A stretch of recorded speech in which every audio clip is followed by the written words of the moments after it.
Graças e paz, povo de Deus. Estamos dando início a mais uma aula da Escola Bíblica Dominical.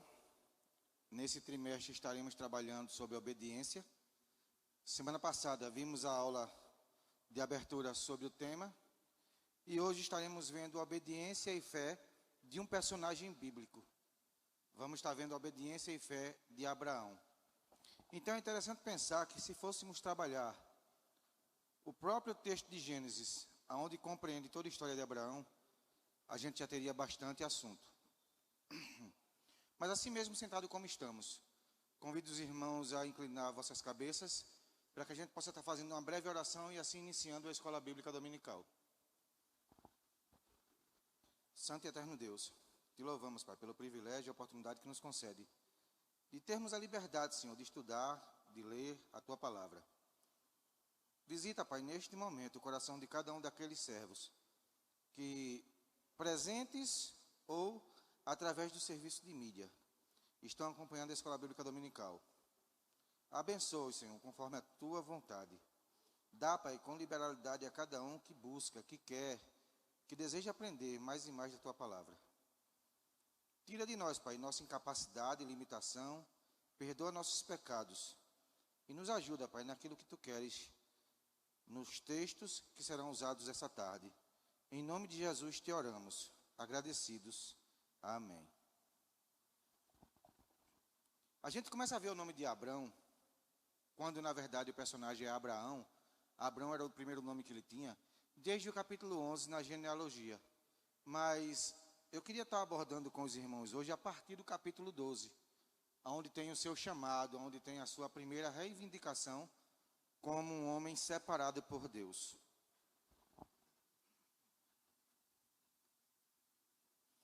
E é muito interessante a gente pensar que Abrão, posteriormente chamado Abraão, era alguém que também tinha suas limitações, como cada um de nós.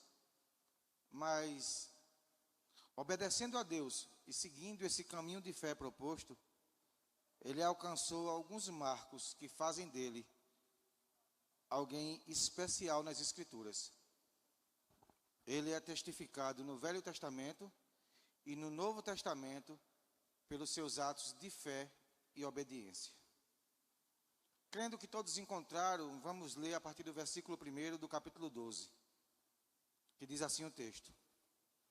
E o Senhor disse a Abrão: sai da tua terra, do meio dos teus parentes e da casa do teu pai, para a terra que eu te mostrarei.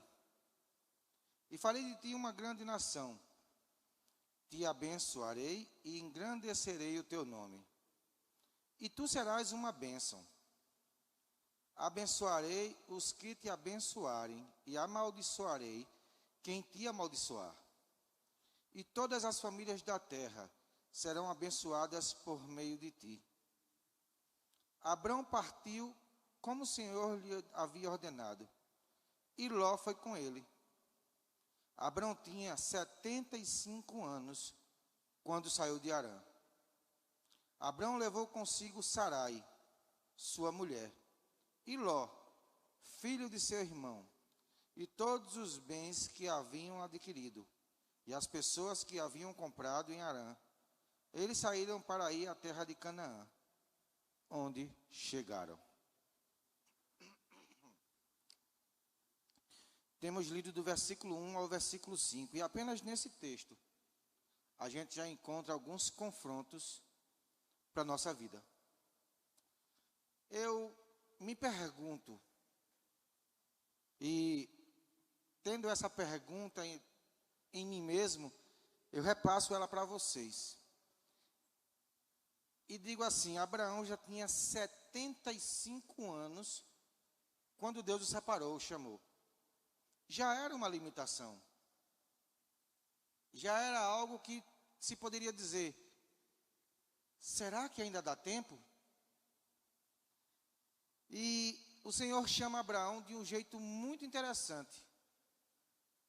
Ele diz, olha, sai da tua terra e do meio dos teus parentes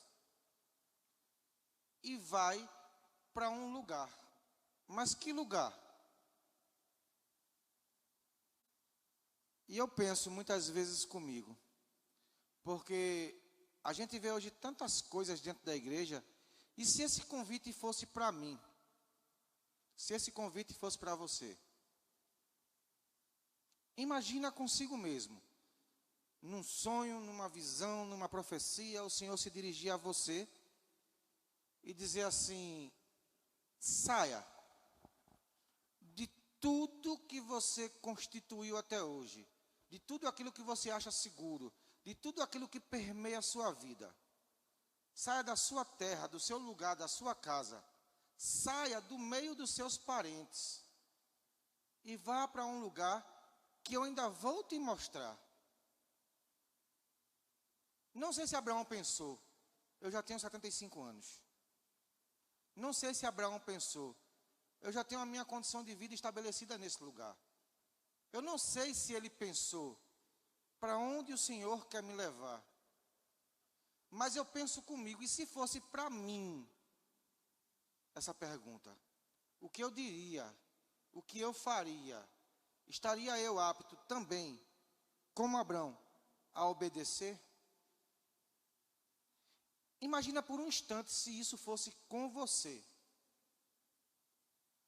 É um convite inusitado, é um convite diferente, é um convite ousado, mas é um convite de Deus. É Deus impulsionando o teu coração, do modo talvez que tenha impulsionado de Abraão.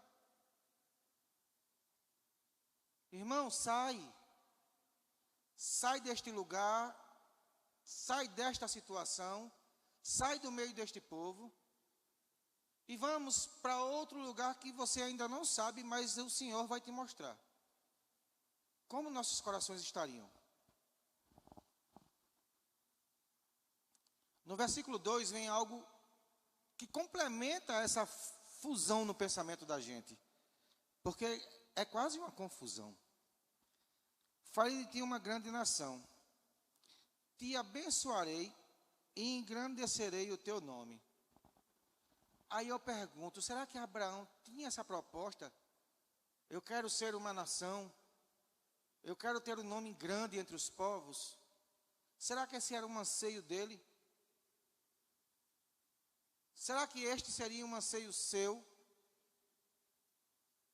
Deus te tirar do teu lugar e dizer: olha, vamos comigo, eu vou fazer você grande, eu vou fazer você um grande povo.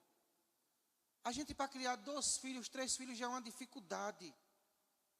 Imagina cuidar de uma multidão. Aí ele continua: tu serás uma bênção. Ser bênção é muito diferente disto que o mundo tem desenhado hoje. Porque muita gente tem vindo atrás do Senhor por causa das bênçãos. O Senhor pode me dar, o Senhor pode fazer, o Senhor vai fazer eu chegar lá. Mas o que o Senhor tem dito a Abraão é que Abraão será uma bênção. E ser uma bênção é algo diferente do contexto de hoje em dia. Ser uma bênção é ser uma pessoa benquista, é uma pessoa que faz bem, que você quer estar perto, que você quer ser igual, que você quer imitar. Uma pessoa que onde chega o ambiente muda. Deus está dizendo a Abraão: eu farei de você uma bênção. Tu serás uma bênção.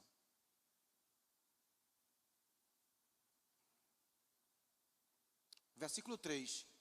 O Senhor continua a falar a Abraão: abençoarei os que te abençoarem, e amaldiçoarei quem te amaldiçoar.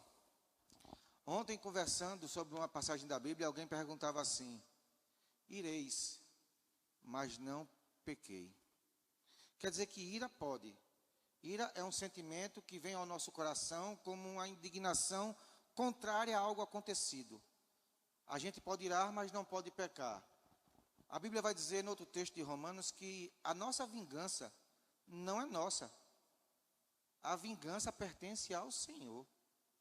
Mas aí a gente começa a meditar sobre que tipo de vingança. Seria por algo pessoal ou é algo intrínseco da palavra é uma vingança pessoal de Deus com a sua ira sobre a impiedade do mundo.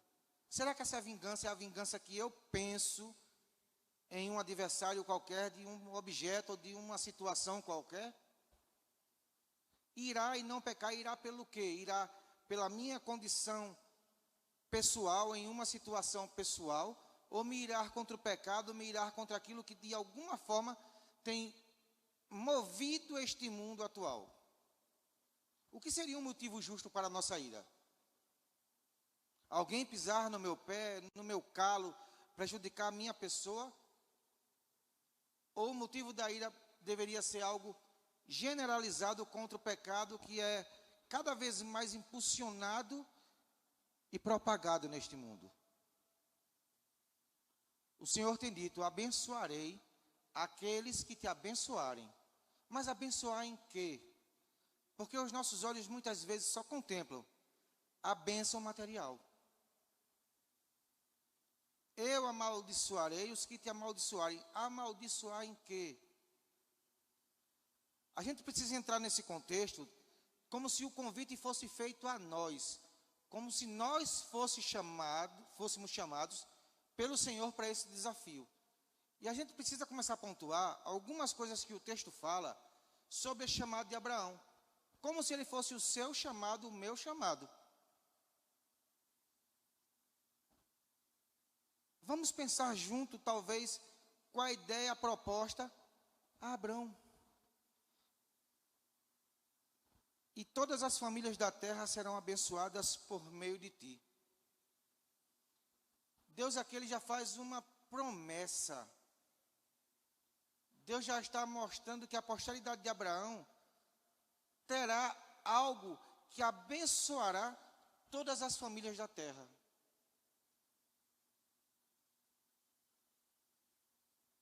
Abraão, versículo 4, partiu como o Senhor lhe ordenara, vírgula, Ló foi com ele. Deus disse: sai do meio da tua parentela. Mas Deus não deu regras que dissesse: olha, é só de segunda geração, terceira geração para lá. A primeira geração é válida. Porque Ló, sendo sobrinho de Abraão, sobrinho direto, é a primeira geração como se fosse o filho que Abraão não tinha. Filho de um irmão próximo. Então a primeira geração de um filho, de um sobrinho, é como se fosse um filho. Talvez morasse junto com Abraão, no mesmo sítio, no mesmo povoado, no mesmo lugar. Talvez partilhassem juntos refeições. O texto não vai nos dar muita riqueza de detalhes, mas a gente já vê algo que está diferente do que foi proposto. Abraão tinha 75 anos quando saiu de Harã. E aí eu entro naquela condição. Deus chamou alguém já com dias de vida. Nessa época pós-diluviana, em média, as pessoas viviam até 120 anos. Então, supondo que 120 anos era uma média de vida, Abraão, com 75 anos, já tinha passado da metade do curso natural de sua vida. Se hoje as pessoas vivem em média 80 anos, alguns passam, alguns menos. 40 anos seria um meio, mais ou menos, de uma vida. Então Abraão foi chamado como se nós hoje fôssemos chamados com 60 anos, porventura. E é muito interessante a gente pensar como o nosso coração estaria pronto para obedecer. A gente viu na aula passada que 99% de obediência não é obediência. Se a gente cumpre quase tudo, mas não fez tudo, a gente não cumpriu. Um ditado popular que o povo militarizou diz assim: missão dada deve ser missão cumprida. E uma missão, para ser cumprida, ela precisa ser cumprida cabalmente, 100%, feito tudo conforme a prescrição. E Abraão, ele atende mas ele leva consigo um sobrinho. Então Abrão talvez não tenha cumprido os requisitos primários dessa missão. Mas o texto vai dizer que ele levou consigo sua esposa, seu sobrinho, e que chegaram no local proposto. Chegamos. Ele não sabia para onde ia, mas chegou. Com esse chamado, eu levo você a pensar em alguns detalhes que o texto de Gênesis, que fala sobre Abraão, e sua obediência e sua fé, vão trilhar. Porque quando a gente vai adiantando as páginas de nossa Bíblia, a gente vai ver diversos trechos de histórias com Abraão. A primeira história posta após esse chamado dele é a sua descida para o Egito. E por que Abraão desce para o Egito? Porque se depara com uma situação contrária à sua estadia em Canaã. Ele estava num local estabelecido, firmado, seguro, atende a um chamado de Deus e se depara com a fome, com a necessidade. E vai para o Egito. Dentro dessa perspectiva, a gente começa a ver situações contrárias surgindo na vida de Abraão. Capítulo 13. Abraão volta do Egito e já se separa de Ló. Os rebanhos cresceram, os pastores brigavam, e não tendo mais paz entre os pastores de Abraão e os pastores de Ló, eles decidem se separar. Abraão dá a Ló o direito de escolha. Se você disser que vai para o norte, eu vou para o sul. Se você disser que vai para o sul, eu vou para o norte. Ló escolhe uma terra que, vista, parece ser mais segura para seus rebanhos. Abraão fica em meio a pedras, em uma terra seca. Mas aí vem à primeira vista uma visita inusitada. Versículo 14 do capítulo 13, o Senhor vem a Abraão e disse a Abraão, depois que Ló se separou dele: levanta os olhos agora e olha desde esse lugar para o norte, para o sul, para o oriente e para o ocidente. Vislumbra tudo que está ao teu redor. Porque darei para sempre a ti e a tua descendência toda esta terra que vês. Farei a tua descendência como o pó da terra, de maneira que se o pó da terra puder ser contado, então também poderá ser contada a tua descendência. Na primazia da chamada, Deus disse que faria ele grande. Deus disse que faria dele uma grande nação. Mas só depois que ele se separa de Ló, Deus confirma aquilo que havia prometido. Porque quando eu falei de limitação, muitas vezes em nossas vidas, a gente se acha incapaz de cumprir ou de alcançar situações que nos são propostas. Porque nos achamos inferiores ao chamado que Deus dá a cada um de nós. Abraão, apesar de já ter muita idade, ele também tinha suas limitações. Talvez ele pensou, vou levar alguém comigo para ter segurança. Eu já sou velho, vai que acontece alguma coisa. Ló assume. Mas aí deu problema na convivência. E quando ele está só, aqui talvez com mais algum tempo já de vida, Deus começa a confirmar aquilo que havia lhe proposto. Começa a observar, Abraão. Olha, tudo que tu está vendo será da tua posteridade, será teu.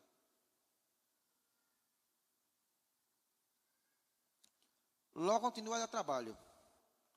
Ló, ele é aprisionado.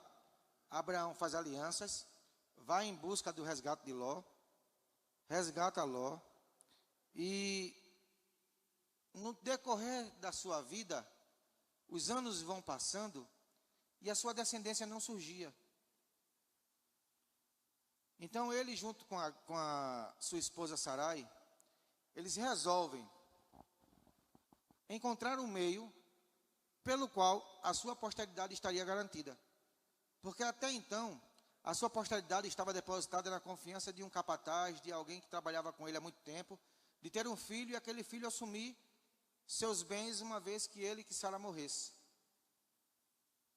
Deus me prometeu um grande povo. Deus me prometeu descendência. Mas até agora não tenho filhos.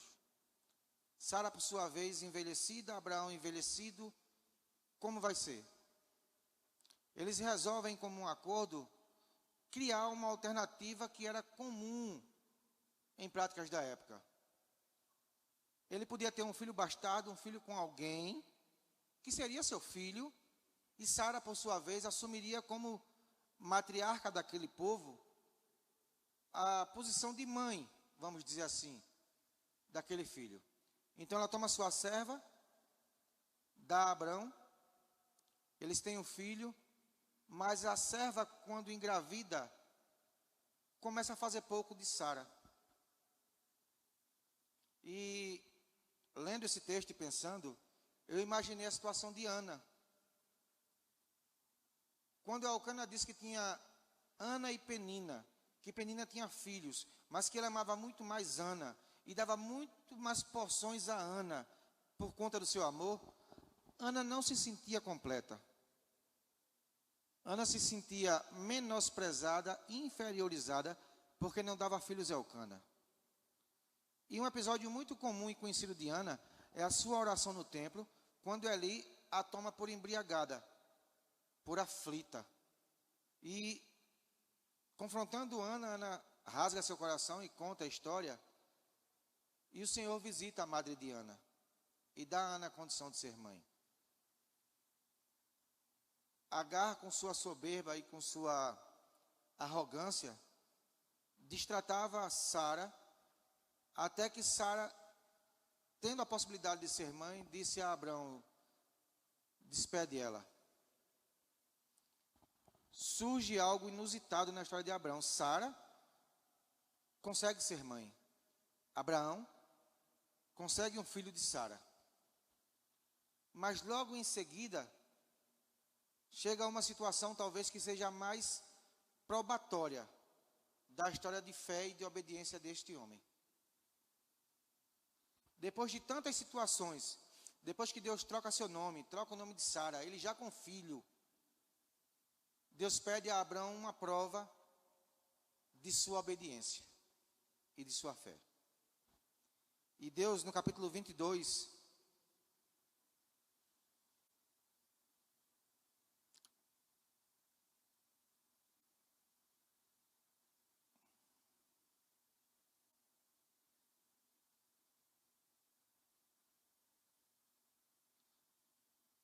pede seu filho Isaque,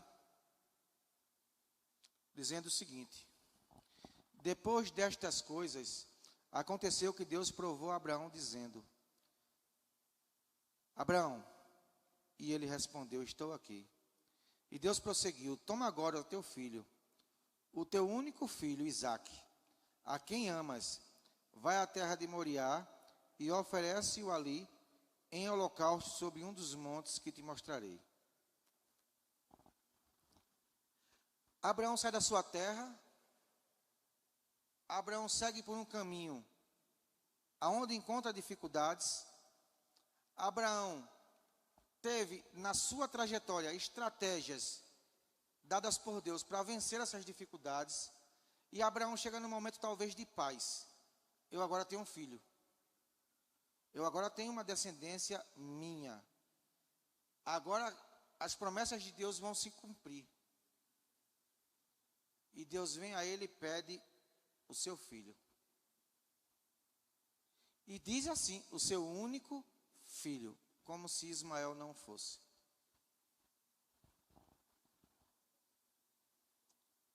Como eu propus no começo, eu queria imaginar com vocês algumas coisas na trajetória de Abraão, para que a gente pudesse discorrer esse capítulo 22. A primeira: se esse chamado fosse para você, você estaria pronto em seu coração a ponderar se você iria ou não? Nessa trajetória a gente vai encontrar algumas coisas que me confrontam diretamente. E talvez confrontem a você em algum ponto da sua vida. Há uma passagem nessa história de Abraão, aonde Deus o visita e o chama de amigo, dizendo assim: esconderia eu algo que desejo fazer de Abraão? Qual é o intento do Senhor naquele momento?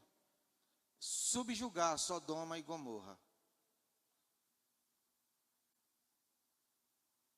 Deus vem a Abraão e conta seus planos. Conta o que deseja fazer. Conta que o clamor daquele lugar tem subido a ele. E que ele vai averiguar os fatos que ocorrem naquele lugar. Naquele lugar reside Ló, o sobrinho que Abraão trouxe. E Abraão se coloca entre Deus e o seu propósito. Abraão indaga a Deus e pergunta: destruirias o lugar se houvesse lá 50 justos? Acaso julgarias o ímpio junto com o justo? Quando eu trago isso para a minha realidade, para o dia de hoje, imagina que Deus ofereceu a você essa informação. Embora a Bíblia esteja repleta destas declarações, haverá um dia que o Senhor virá, julgará a terra. O Senhor voltará, não mais como advogado, mas como juiz. E o que é que eu estou fazendo com a minha família, que não está toda no Senhor? E o que é que eu estou fazendo com os meus vizinhos, que não estão todos no Senhor? Com os meus amigos, com os meus conhecidos. No livro de Jeremias, no capítulo 21, versículo 8, Deus vai dizer assim: eis que ponho diante de vós 2 caminhos, um que conduz à vida e outro que conduz à morte. No livro de Ezequias, no capítulo 33, versículo 8, ele diz mais: se o ímpio morrer na sua impiedade, e eu não avisar da sua impiedade, a ponto de tirá-lo deste caminho, ele morrerá em sua impiedade. Mas eu não tendo avisado ele, o sangue dele cairá sobre mim. Eu serei culpado. Uma vez que eu diga a ele: olha, essa impiedade que você vive, essa injustiça que você pratica, vai te matar e vai te condenar. E ele folgado ficar em sua impiedade e sua injustiça e morrer, eu estou livre do sangue dele. O que é que eu penso com isso? Que Abraão talvez se colocou na posição de quem diz assim: Deus, dentro daquele povo tem alguém que eu estimo, tem alguém que eu prezo, que eu quero, meu sobrinho em sua casa. Mas não sendo direto, ele começa a cercar a justiça desse povo. Se houver 50 justos, se houver 40, se houver 30. E essa pergunta mexeu no meu interior dizendo o seguinte: quantos justos tem nessa terra? Porque Paulo, escrevendo aos Romanos no capítulo 3, ele vai dizer que não há nenhum. Nenhum sequer. Quando a gente estuda sobre salvação e justificação, a gente vai ver que nós somos justificados, porém, não é sobre nós que repousa a sentença de um justo. Porque todos pecamos e estamos destituídos da glória de Deus. E a nossa salvação depende de um justo, Jesus Cristo. Mas estamos oferecendo esse justo, que não somos nós, aos outros. Como está o meu testemunho diante da sociedade hoje? Deus disse que faria de Abraão uma bênção. E uma bênção é alguém que é bem quisto, alguém que é desejado, alguém que quer ser, que deve ser imitado. Como as pessoas estão me vendo hoje? Será que eu chegando para alguém dizendo a respeito dessa salvação, desse Jesus Cristo, as pessoas me darão crédito Me darão ouvidos? Será que eu estou na posição que Deus queria que Abraão ficasse? Será que eu tento me colocar nessa posição de ser uma bênção para que as pessoas vejam em mim essa possibilidade de anseio por esta salvação?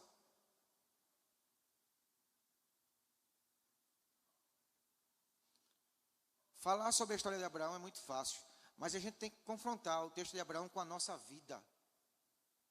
Se a obediência é o tema da aula, como eu tenho obedecido esse evangelho? Será que eu estou vindo apenas passear na igreja quartas, sábados e domingos? Será que eu tenho sido apenas um espectador, alguém que assiste um culto, que presta um culto? Como esse evangelho tem moldado o meu ser, o meu caráter, a minha vida? O que ele tem feito de mim como ser humano? O que eu tenho sido para as pessoas? Como um aluno de escola bíblica dominical, eu tenho aprendido o que tem sido pregado e ensinado neste lugar? Eu queria que você parasse para refletir um pouco sobre a importância de abrirmos um texto, de observarmos histórias, de colocarmos isso na nossa ótica, como se fosse escrito exclusivamente para nós, para mim. Se hoje for a minha última escola bíblica dominical, se hoje for a última oportunidade que eu tenho de dizer a Deus, eis-me aqui, será que eu farei como Isaías? Ai de mim, que tenho lábios impuros e vivo em meio a um povo de impuros lábios. Porque nos colocamos à disposição do Senhor, mas como estamos nos colocando? Porque quando Isaías declarou quem ele era, Deus providenciou um anjo com uma tenaz que tocou seus lábios e que o purificou. Jesus Cristo na cruz do Calvário verteu seu sangue como justiça, pela minha injustiça e minha impiedade.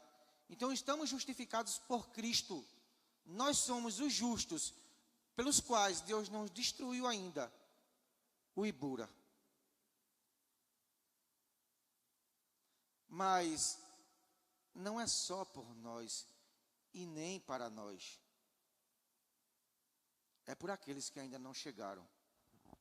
É por aqueles que ainda precisam chegar. E esse evangelho precisa me moldar, me formar, me motivar a alcançar outras vidas que muitas vezes estão dentro da minha casa. Estão ao lado do muro da minha casa. Estão na frente do meu portão. Ao alcance de mim todos os dias. E muitas vezes eu tenho negligenciado e guardado aquilo que eu chamo de salvação só para mim. Eu vi um videozinho desses que passa rápido na internet de uma moça ainda jovem pregando. Não sei o nome dela, não sei qual é a igreja, não sei nem se é daqui de Pernambuco. E a moça aplicou na sua pregação um exemplo do cotidiano geral das notícias. Ela disse assim: eu soube agora há pouco, estamos vivendo a Copa América, está tendo futebol, o jogo do Brasil, que o Neymar foi pai. E nasceu o filho do Neymar. Aí alguém no auditório respondeu assim: não, é uma filha. É menina. Ela disse: eita, vocês estão bem inteirados sobre essas situações das pessoas que são públicas. Eu nem sabia que era filha, eu sabia apenas que ele tinha sido pai. Mas vocês já sabem, inclusive, que é uma filha. É, muito bem. Quem aqui segue o Neymar? Talvez ali muita gente levantou a mão. Quem aqui sabe das notícias da vida do Neymar? E muita gente ali levantou a mão. Então, vocês todos conhecem o Neymar? E todos disseram que sim. Ou uma grande maioria do auditório. E ela perguntou assim: quem de vocês hoje pegaria a sua bolsa, botaria nas costas, chegaria na casa do Neymar, bateria na porta e dizia: oi, eu cheguei. E ele abriria suas portas e você entraria? Aí as pessoas se calaram. Quer dizer que vocês conhecem Neymar, mas Neymar não conhece vocês? É. Dentro da igreja, quem conhece Jesus? Aí, todo mundo sim. Mas quem é conhecido de Jesus? Porque haverá um dia que ele dirá: apartai-vos de mim que eu não vos conheço. E ainda que nós tenhamos feito muitas coisas, Em teu nome, Senhor, expulsamos demônio. Pai, em teu nome, apregoamos a tua palavra. Em teu nome, salvamos vida. Em teu nome, curamos enfermos. Em teu nome, ele nos dirá abertamente: apartai-vos de mim, que eu não vos conheço. Então, o importante não é conhecer a Jesus, é ser conhecido dele. É ter o seu nome escrito de fato no livro que a gente chama livro da vida. E para ter um nome escrito no livro da vida, alguns requisitos ele passou. Ide, pregai o evangelho a toda criatura. Aquele que crê e for batizado será salvo. Peraí, como assim, Senhor? Ide, pregai o evangelho a toda criatura. Um pregador famoso certa vez disse o seguinte: a gente deve pregar o evangelho em tempo e fora do tempo. E abrir a boca somente quando precisar. Como assim? A gente prega com testemunho, com a vida, com a forma que tratamos os outros, com a forma que nos conduzimos em meio à sociedade. E quando preciso for, a gente vai dizer: Jesus é bom, Jesus te ama.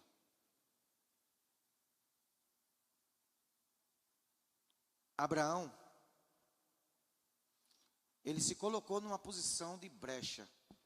Eu preciso tomar essa posição. Esse chamado para sair da minha terra, da minha parentela, é meu. Por quê? Porque nós somos igreja. E a palavra igreja no grego, eclésia, ela tem esse significado: chamados para fora. Primeiro, para fora do pecado. Para fora desse mundo. Jesus, na oração sacerdotal, no capítulo 17 de João, ele vai dizer: oro porque eles não são desse mundo.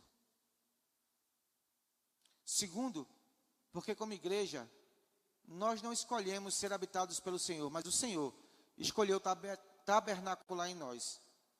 Ele disse que o Espírito Santo habitaria em nós. E que tipo de templo do Senhor eu estou sendo? Depois de refletir sobre essas coisas, sobre aquilo que somos, quando chamados, com testemunho, eu pergunto a você, como Deus talvez tenha perguntado a Abraão naquele dia: você está pronto para entregar o seu Isaque ao Senhor? Mas eu não tenho filhos.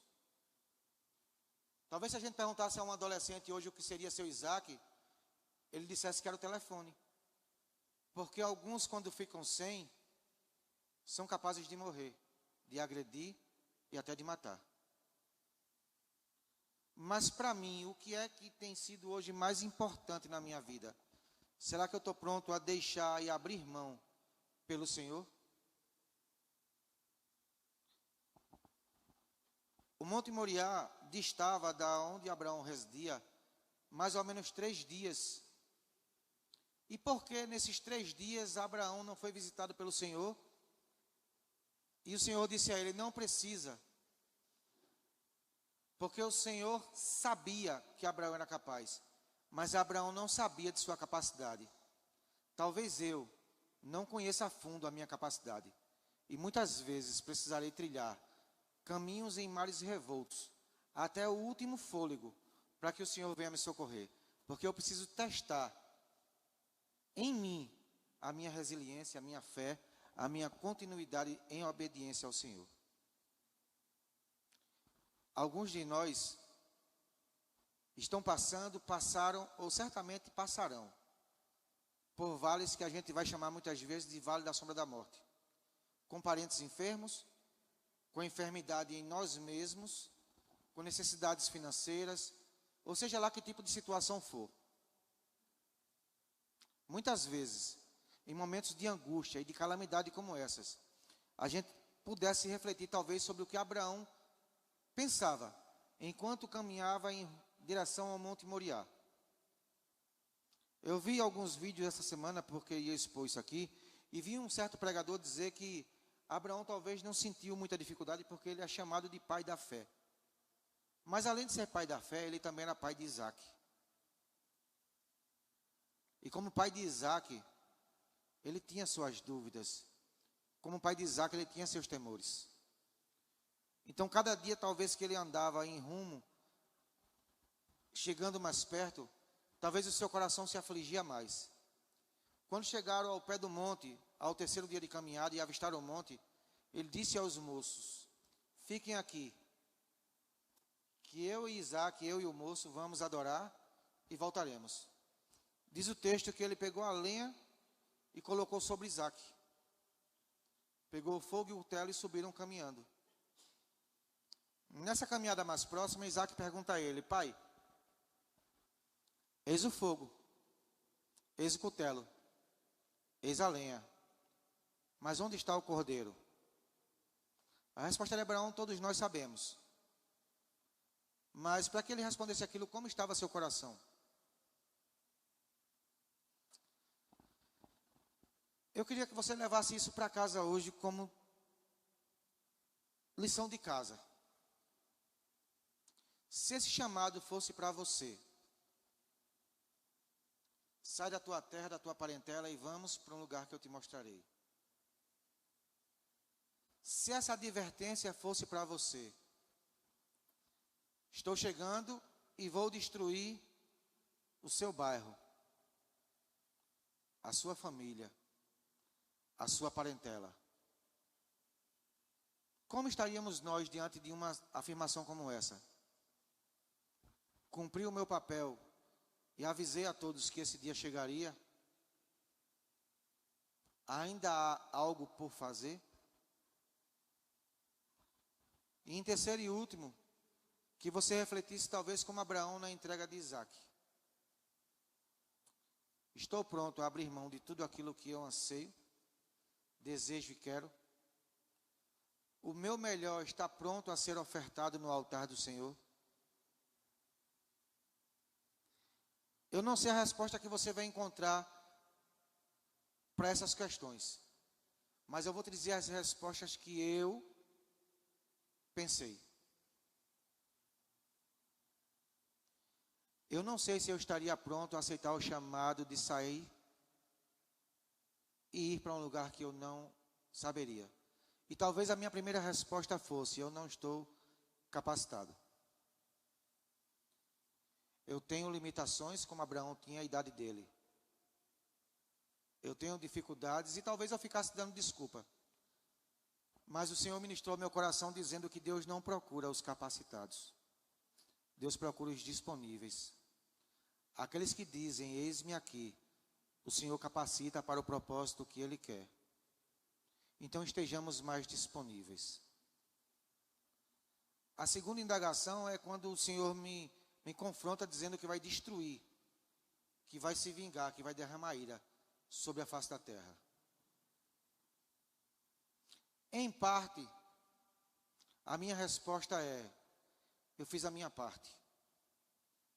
Mas em parte, porque em parte, uma cobrança de consciência vem sobre mim dizendo: eu tenho sido negligente com pessoas que amo, com pessoas que conheço, e aceito conviver em meio a essa impiedade, ou seja, a essas pessoas de impuros lábios, sem adverti-las que um dia o Senhor cobrará. Então eu tenho que tomar uma postura e uma posição diante daqueles que digo amar e respeitar, e indagá-los sobre a vida deles depois dessa vida. E em terceiro e último lugar, talvez, na condição de Isaac, de ofertar a Deus o meu melhor, eu talvez dissesse a Deus: talvez, eu não sei hoje o que é o meu Isaac. Porque a gente vive num mundo materialista. E a gente talvez vá colocar como Isaac bens ao invés de pessoas. Mas se a gente coloca pessoas, a gente fica naquela questão da lista de prioridades. Se eu coloco que o meu Isaac é o meu cônjuge, os meus filhos não são minha prioridade. Se eu coloco que meus filhos são a representação do meu Isaac, eu tenho 3. Qual deles seria o Isaac, o primogênito, aquele que seria o maior dentre os outros? Então talvez eu dissesse a Deus: eu não sei, Deus, hoje, o que é o meu Isaac, aquilo que move o meu coração como primordial para te oferecer. Mas aí, novamente, o Senhor ministra ao meu coração, estudando esse texto, e diz assim: o teu Isaac, o Isaac de cada um de nós, é a nossa vida. Nós estamos entregando ela no altar do Senhor como uma oferta agradável a Deus. No capítulo 12 de Romanos, Paulo nos confronta dizendo: olha, não vos conformeis com esse mundo, mas sede transformados, muda a mente. A metanoia precisa existir. E foi quando eu perguntei a vocês no início da aula: imagina que hoje é a tua última escola dominical. Imagina que hoje será o último culto que tu tem para oferecer a Deus. Oferece o teu Isaac. Oferece o teu melhor. Te desliga de quem está de lado. Te desliga das preocupações do amanhã. Te desliga dos compromissos de daqui a pouco. E te liga no agora. Você tem a oportunidade de entregar a Deus o teu melhor sacrifício de louvor. Isso é o que Paulo afirma ser o culto racional. É você ter consciência do que você está entregando ao teu Criador. Retemos ainda alguns minutos. E eu queria que alguém cooperasse conosco nessa aula, se assim for possível. Se você tem perguntas, se você tem algum tipo de proposta para nos ajudar nessa aula de hoje, nós falamos sobre a obediência e fé de Abraão. Não discorremos textualmente todas as histórias de Abraão, porque eu acho que um mês não daria para a gente discorrer. Mas eu peguei 3 pontos que julguei ser principais: o meu chamado, a minha conduta e a minha entrega. Alguém nos auxilia?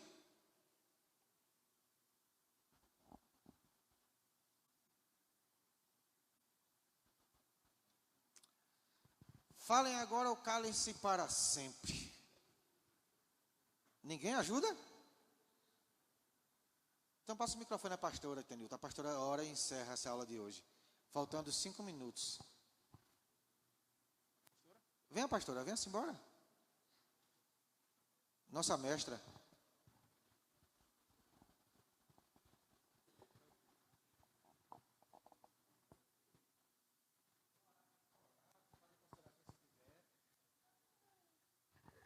Vamos orar ao Senhor, agradecendo este momento, esta aula. Acredito que nós vamos aproveitar muito este trimestre, né? Sobre obediência, que os irmãos estejam atentos para estar na escola dominical às 17 horas. Nós sentimos a falta de alguns alunos às 17, né? Quando você chega às 17h30, você já tem perdido meia hora de aula. E certamente, assim como nós aprendemos na temática de oração, nós vamos aprender na temática de obediência. Com esse evangelho social e da prosperidade, nós deixamos de lado o que é obedecer ao Senhor. E Atos 2 diz que e em cada alma havia obediência. E nós experimentávamos, no caso eles, as maravilhas. Por que hoje nós não temos tantas maravilhas? Por que hoje nós não vemos os milagres acontecerem? Será que Deus mudou? Ou está faltando Pedro? Tem mais Ananias. Então vamos atentar para esta temática de obediência. E certamente o Senhor vai estar falando aos nossos corações. Amém?